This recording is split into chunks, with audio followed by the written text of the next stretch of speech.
La CONAM es la comisión, un organismo descentralizado de la Secretaría de Medio Ambiente que se encarga de la administración de las áreas naturales protegidas de competencia federal.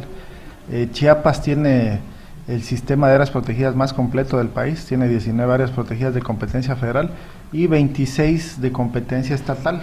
Son 45 áreas protegidas que protegen 1,5 millones de bosques. Nosotros nos encargamos de la parte federal, que son 1.150.000 hectáreas protegidas, ¿no?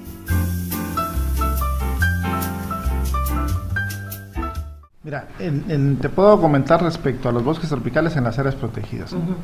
Tenemos medianamente representada la selva baja en el Parque Nacional Cañón del Sumidero, sobre todo. Tenemos selva baja también en las estribaciones de la Reserva de la Biosfera La Sepultura. Tenemos muy bien representada la selva mediana en la Reserva de la Biosfera Selva El Ocote, y tenemos muy bien representada la selva alta perennifolia, o sea, lo que más comúnmente es conocida como selva, ¿no? De los grandes árboles con mucha vegetación y una gran biodiversidad, en las 7 áreas protegidas que tenemos en la región de la selva.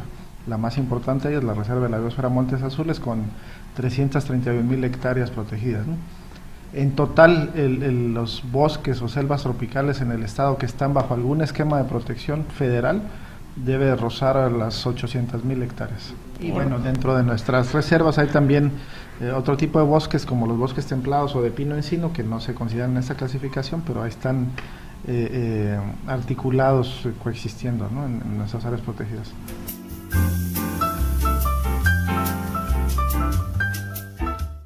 El cambio de uso de suelo para actividades agropecuarias, o sea, yo pondría en primer lugar eso. En segundo lugar, el cambio de uso de suelo, o sea, el que se quite la cobertura forestal, se desmonte completamente para cuestiones que estén relacionadas con infraestructura, cuando no se tiene una planeación correcta.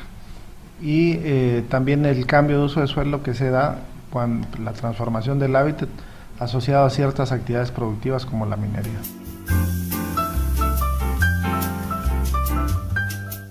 Estamos trabajando en todas nuestras áreas protegidas, hay gente, ¿no? O sea, viven personas, algunos de ellos ancestralmente, desde hace cientos de años, otros hace decenas de años, de los 40 para acá, y otros pues muy recientes, poco antes de la constitución de las áreas protegidas a la fecha, ¿no? O sea, digamos, en los últimos 30 años.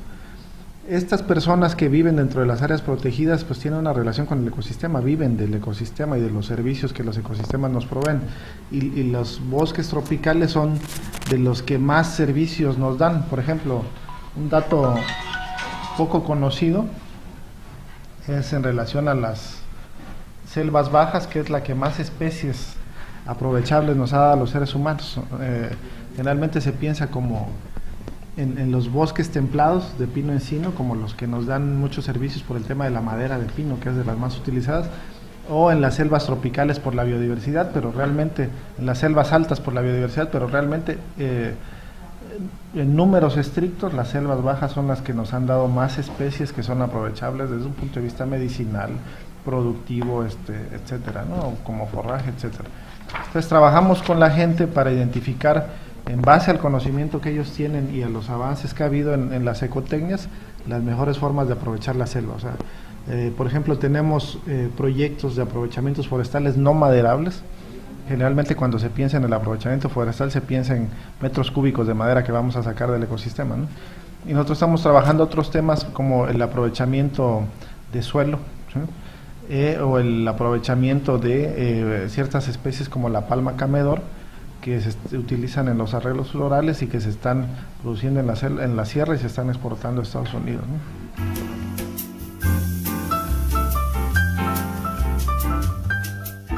Mira, especies que tienen su hábitat en este tipo de ecosistemas de los que estamos hablando, como los primates, por ejemplo. O sea, aquí en Chiapas tenemos el zaraguato y el mono araña, que están amenazadas, están consideradas como especies en riesgo.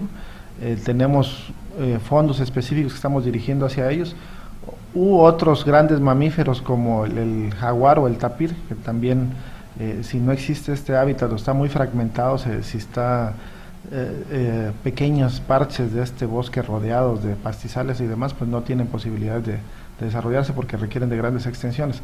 Serían esos principalmente. Y en cuanto a ecosistema, dentro de los considerados en esta categoría, el bosque de niebla, el bosque mesófilo de montaña, Ese es sin duda por su excepcionalidad, por su particularidad, porque está en ciertos sitios muy específicos, porque requiere condiciones muy particulares de lluvia y humedad, y además que es el hábitat de quetzal y otras especies, ¿no?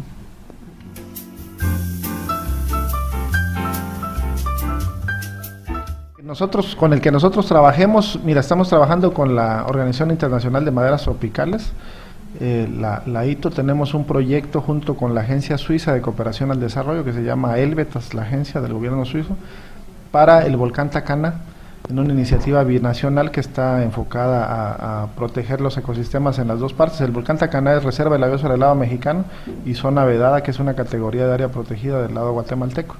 Entonces, esos son los fondos que nosotros ubicamos específicos para estos ecosistemas, ¿no?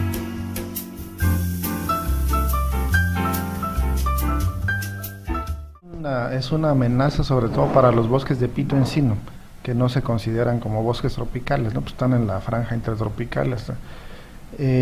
Estos bosques de pino encino, sobre todo en la parte de los altos de Chiapas, pues tienen una presión muy fuerte para aprovechamientos ilegales, sin autorización. En lo que se refiere a maderas tropicales, existe, pero como aprovechamiento maderable, existe un poco en la parte de la selva, pero hemos venido trabajando con Profepa y Jordan Coordinada.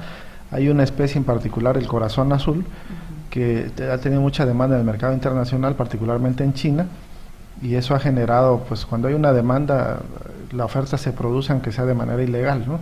Entonces estamos trabajando ahí muy de cerca con Semanada y Profepa para que aprovechamiento ilegal ya no se siga dando. Pero esa sería la única especie, así que en la que se refiere a maderas tropicales, que ubico ahorita, ¿no?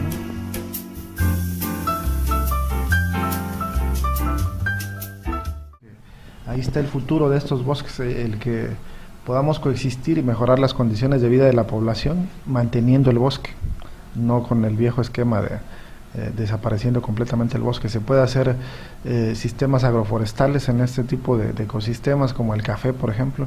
La misma palma de comedor pasará a un proceso de aprovechamiento un poco más intensivo en las zonas que ya estén un poco perturbadas, en las zonas de amortiguamiento de las reservas. También la parte de cacao, que es una parte que no tenemos explotada, aprovechada al máximo en Chiapas, pero que tiene tanto potencial como el café. Esas son las alternativas hacia el futuro. En ello, el café, la parte de café orgánico, pues Chiapas está a la vanguardia a nivel internacional sobre ese tema. Se sigue trabajando en ponerle cada vez más certificaciones al esquema agroforestal del café. Ya no es solo lo orgánico, sino que además es amigable con las aves y permite la conservación de otros servicios ecosistémicos. Estamos trabajando en la parte de palma, como te comentaba, ya con aprovechamientos en la reserva de la biosfera de la Sepultura, la Frailescana y el Triunfo, y con posibles aprovechamientos para la parte de la selva. Y estamos trabajando para identificar en lo que se refiere a cacao, los pasos a seguir para llegar a hacer en el cacao lo que somos en el café, ¿no? Uno de los principales productores de cacao orgánico y ambientalmente amigable, ¿no? Okay.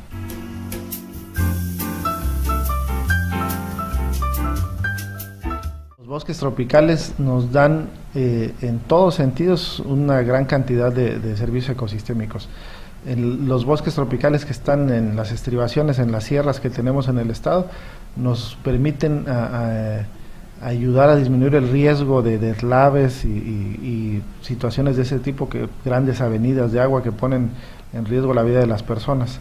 Los bosques tropicales que están en las partes de los valles, por ejemplo los valles centrales, nos dan una gran cantidad de especies que son aprovechables, desde especies medicinales, ¿no?, como el tepescohuite, hasta todo lo que se utiliza para forraje, como el guaje, o postes como estos que llaman camarón y demás, ¿no? Y en la parte de la selva alta, no se diga, también la gran biodiversidad que los bosques tropicales permiten, otorga una serie de beneficios de primer orden a los seres humanos, ¿no? Okay. Yo creo que es importante que los conozcan. La selva baja o selva seca es la que rodea Tuxtla, por ejemplo, y que mucha gente no la considera importante porque está seca en el estiaje, pero ese es su ciclo de vida, y como te decía, es uno de los ecosistemas más biodiversos, ¿no? Es importante también que se conozca lo que se tiene en el estado. Mucha gente de los valles centrales conoce poco de la sierra o de la selva, y viceversa, ¿no? Mucha gente de la selva conoce poco de los ecosistemas que tenemos acá. Yo creo que es labor y responsabilidad de los gobiernos propiciar esos intercambios entre las distintas regiones del estado que nos permitan apreciar y conocer lo que tenemos. Ok.